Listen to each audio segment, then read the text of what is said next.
En primer lugar, decir que este campo de comunicación-educación es un campo que no se puede entender si no es desde un punto de vista político-cultural. Es decir, es un campo que tiene que ver específicamente con pugnas históricas por el sentido de lo que es la comunicación en relación con la educación. No es un campo que haya nacido y que se haya desarrollado académicamente en principio, sino que es un campo que tiene que ver con políticas incluso continentales. Entonces me parece que es muy importante ubicar dónde nacen algunos problemas que hoy tenemos encarnados, podríamos decir. Hay como memorias encarnadas en nuestro cuerpo y tienen que ver con cómo se identificó en la modernidad a la educación, especialmente con un proceso que es el de escolarización, y cómo se identificó a la comunicación con unas nociones ligadas a la teoría de los contratos sociales. Es decir, generalmente estamos acostumbrados a mirar la educación solo circunscripta al ámbito escolar y la comunicación entendida como un acuerdo racional entre las personas. Y perdemos de vista una serie de cosas. Y esto lo tenemos tan en nuestro cuerpo que muchas veces se nos va sin quererlo, lo tenemos casi naturalizado. Y en ese sentido me parecía que era importante presentar cómo ocurrió esto en Argentina y fundamentalmente a partir del pensamiento de Domingo Faustino Sarmiento,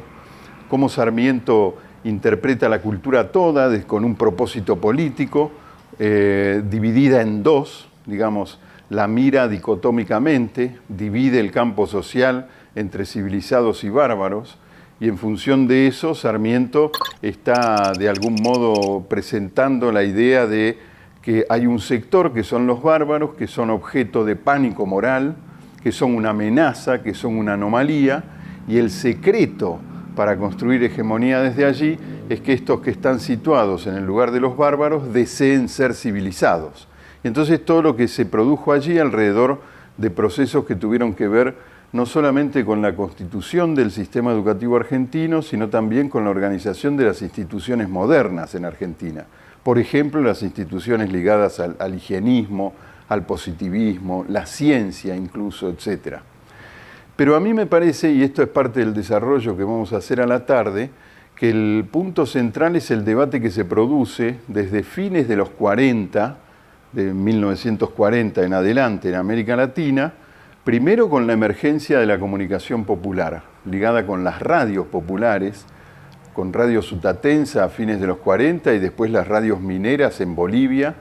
que son radios que están íntimamente ligadas con procesos de liberación. Entonces el crecimiento de cierta insurgencia revolucionaria de movimientos populares de liberación en América Latina hace que a fines de los 50, principios de los 60,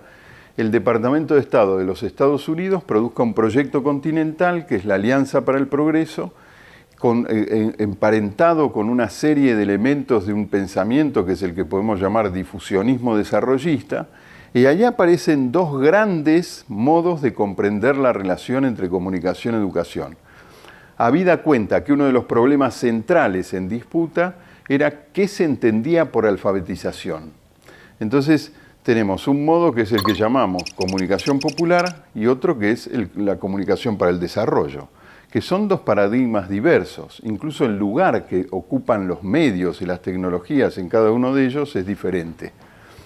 Y después, bueno, en ese marco es donde se produce también con tanta claridad el pensamiento de Paulo Freire, tomando distancia del desarrollismo, criticándolo y también tomando muchos de los elementos que formaban parte de la historia de la comunicación y la educación popular. Y luego me parece que es muy importante situar qué ocurrió a partir de la dictadura en Argentina y de los procesos dictatoriales en América Latina, el neoliberalismo, cómo refiguraron el campo, cómo se ligaron tan fuertemente al tercer sector, adquirieron un lenguaje que tenía mucho que ver con los organismos de financiamiento y cómo a partir del 2002-2003 empieza a construirse, yo diría, una serie de políticas, una serie de iniciativas que tienen que ver con el reconocimiento de movimientos ligados a la lucha por el reconocimiento de identidades, a luchas que tienen que ver con la redistribución de la riqueza, etcétera. Y esas políticas, que uno las podría sintetizar en comunicación-educación, la política ligada a la ley de medios de servicios de comunicación audiovisual y al Conectar Igualdad, principalmente, aunque hay otra serie de iniciativas políticas, refiguran este campo y permiten avalar la idea de que puede ser nuevamente, o puede ser, digamos, puede adquirir nuevos sentidos en este contexto, esa larga tradición de la comunicación y la educación popular. Es decir, con nuevas coordenadas, con nuevas relaciones, con nuevas articulaciones, pero de hecho estamos volviendo a pensar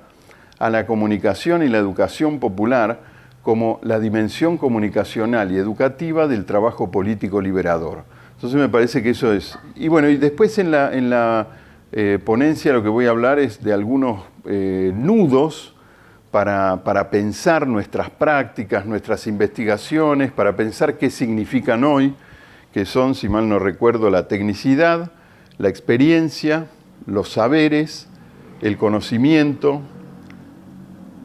la subjetividad y la politicidad. Es decir, siempre teniendo en cuenta cómo todas estas cuestiones no son interrogaciones neutras, sino que están animadas por un sentido político.